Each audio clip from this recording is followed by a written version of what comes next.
Vous savez, à Ouvira, il y a tant d'informations, et ça, moi, j'appelle une guerre médiatique. Ça, c'est une guerre numérique qui a été avancée en Afrique par le président rwandais Jean-Paul Kagame. C'est comme ça que la ville de Bukavu est tombée, et sans épargner la ville de Goma. Il disait ils ont déjà encerclé la ville aussi longtemps que c'est faux. Je vais vous dire le 15 juillet 2025, l'AFC M23 a attaqué les positions de Wazalendo à Muganzo, à Bwenda, et à Ruteba et Burakanyoni. Ça, c'est dans le groupement de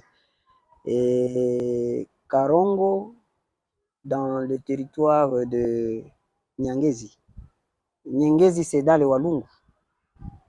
Ces affrontements là-bas, je peux vous dire le bilan de ces affrontements, c'était de 13 morts AFC M23, et il y a eu des maisons et habitations des populations paisibles et citoyennes qui ont été incendiées.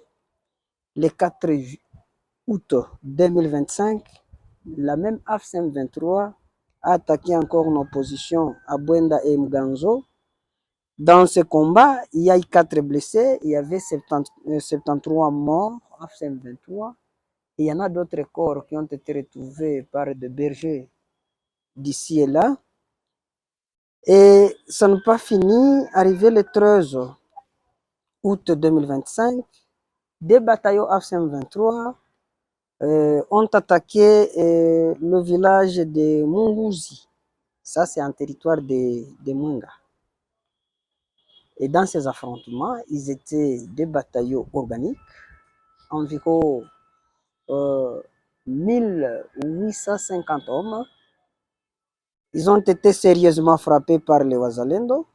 Vous savez même le bilan. Il y a eu 4 captifs, sans épargner les morts. On a trouvé même 137 morts, jusqu'à ce que les gens s'étaient dispersés dans la forêt, dans la grande forêt, et ils étaient poursuivis par les Wazalendo. C'est depuis les 13 jusqu'à l'heure que je vous parle que l'on parle des affrontements qui se passent dans les hauts plateaux. Ouvira n'est pas encerclé. À l'instant que je vous parle, Ouvira n'est pas encerclé. Mais seulement, ce que je sais, les combats se tournent autour des montagnes du haut plateau dans le territoire de Mwenga. Et les Wazalendo ont tout fait pour franchir le pas et barrer la route à l'ennemi. Mais ce que moi j'attends alors à Ouvira, on parle des villages ici après Bijombo, un peu partout là, Maheta. Vous savez ce qui s'est passé avant-hier à Maheta? C'était des éléments burundais. Des éléments burundais qui ont fui le gouvernement burundais s'est infiltré au Congo pour venir attaquer le Burundi, qui étaient partis à Maheta chercher leurs armes qu'ils ont cachées. Et voilà, dans leur départ, ils voulaient assez qu'ils remédient à la situation. Et comme l'AFCM 23 avait demandé de l'aide à ces gens, ils voulaient maintenant les renforcer, les ouvrir chemin. C'est ainsi que, retrouvés déjà bien frappés, ils ont pris la direction de la rivière pour aller se retrouver à Lubumba. Lubumba, c'est toujours à Mwenga. C'est là que se concentrent ces gens. Ils sont venus en 1500, en 1800 plutôt. Mais aujourd'hui, si on calcule l'effectif, et sans épargner les morts, ils ne peuvent pas arriver à 300.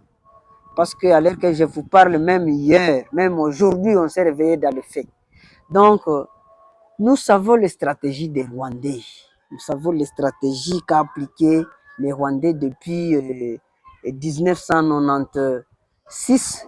Et c'est la même stratégie. Mais nous autres, nous sommes nés dans la guerre, grandis dans la guerre, et nous sommes en train de faire du tout possible pour que les gens n'y arrivent pas. Parce que à cette période-là, ils encadraient d'abord les hauts plateaux et après les moyens plateaux, et bientôt ils allaient descendre maintenant et dans la ville d'Ouvira.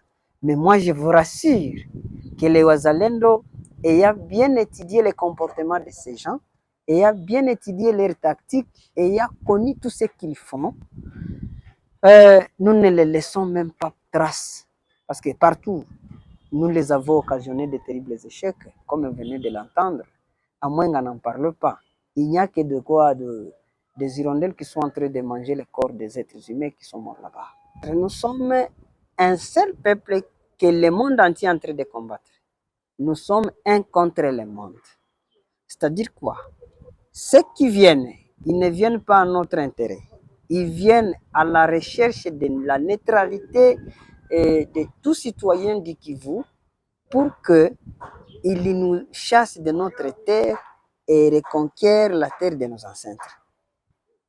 Pour notre population, ils doivent savoir que toutes les informations qui arrivent sur les réseaux sociaux, ça c'est un combat. Ce sont des armes qu'utilise l'ennemi pour chercher à détruire les têtes des gens, pour semer psychose dans la population, afin que les gens commencent à fuir.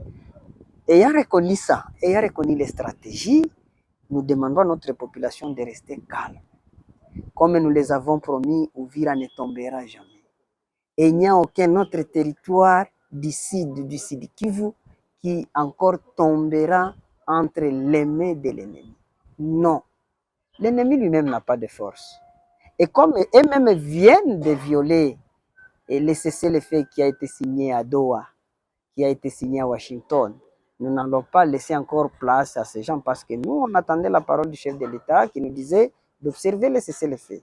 Et voilà, demandons à notre population que l'État maintenant est arrivé, à notre jeunesse, de prendre les choses en main, d'être responsable de leur destin. Ils doivent prendre leur destin en main parce que, comme je viens de le dire, nous sommes un contre le monde. Et avec le monde entier, partout, les Congolais sont en train de mourir, mais personne n'en parle à travers les réseaux, les médias internationaux. Maintenant, nous allons prendre notre destin en main. Nous allons combattre l'ennemi, les chasser de notre terre. Ça, c'est notre première mission.